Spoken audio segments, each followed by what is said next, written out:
تو وہ جو ٹاورز ہوتے ہیں نا وہ لوگوں کو سکین کرتے ہیں کہ ان میں کوئی بیماری تو نہیں ڈیولپ ہو رہی کہ ان کو پتہ نہ چل رہا ہو. اکثر تو نہیں پتہ چلتا جب تک کہ وہ سمٹمز نہ آئیں.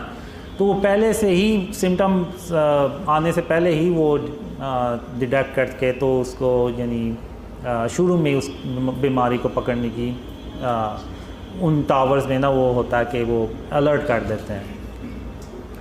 اور اس کے علاوہ پھر ہم جو روڈز کے ارد گرد ایسے مشینز ہوتی ہیں جس میں سے وہ آپ کہہ لیں کہ کوئی جیسے مسٹ سے نہیں نکلتی اس طرح سے وہ نکلتی ہے کہ جو ارد گرد کے وائرس ہیں نا بیکٹیریا ان کو مار سکے.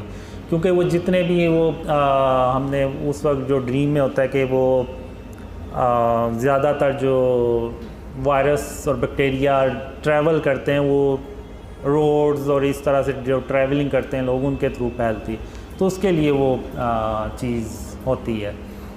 تو اس طرح سے ڈریمز میں آیا. اور پھر اتنا میں نے دیکھا ہے کہ پاکستان میں اتنی خوشحالی آتی ہے کہ کوئی یعنی آپ کو غریب نہیں ملتا کہ کوئی جس کو کوئی ضرورت ہو کھانے کی یا اس طرح سے.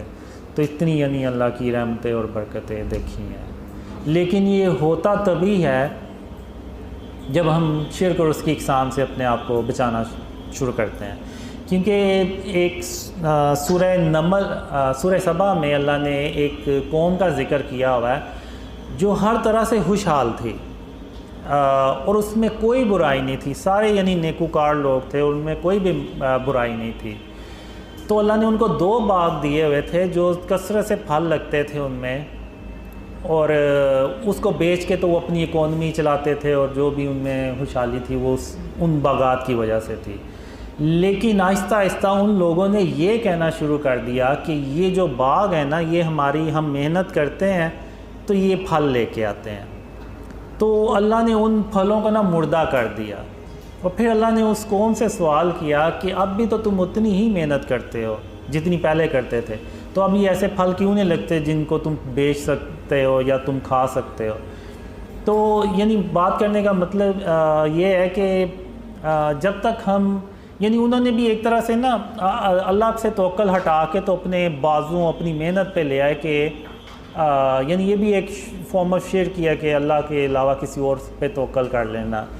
تو جب تک ہم شرک اور اس کی اقسام سے اپنے آپ کو نہیں نہ بچائیں گے تو آپ بھول جائیں کہ اللہ مدد کرے گا.